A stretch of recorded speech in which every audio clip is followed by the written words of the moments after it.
Sinong nagsabing madali lang maging housewife? Easy lang daw yung nasa bahay ka lang, nag-aalaga ng bata, naglilinis ng bahay, nagluluto. Aba, yung akala mong madali, napakahirap niyan. Dahil yung mga gawain na yan, araw-araw mong dapat gawin. Ulit-ulit. Walang katapusan.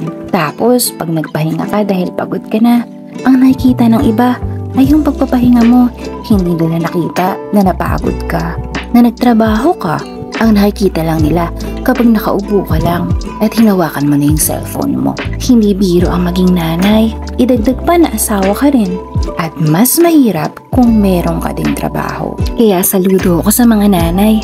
Kasi kahit hindi mo sila swelduhan, nagtatrabaho sila para sa pamilya nila. At kahit hindi mo sila bigyan ng overtime pay, kapag puyat sila sa pag-aalaga ng kanilang mga anak, hindi sila nagsasawa sa pag-aaruga sa mga ito. Dahil para sa mga ina, ang kapalit ng kanilang hirap at pagod ay masasayang ngiti sa mga labi ng kanilang pamilya.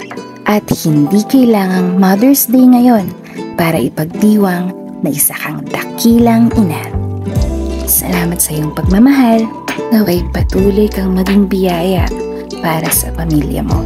Masayang araw para sa lahat ng mga nanay sa buong mundo.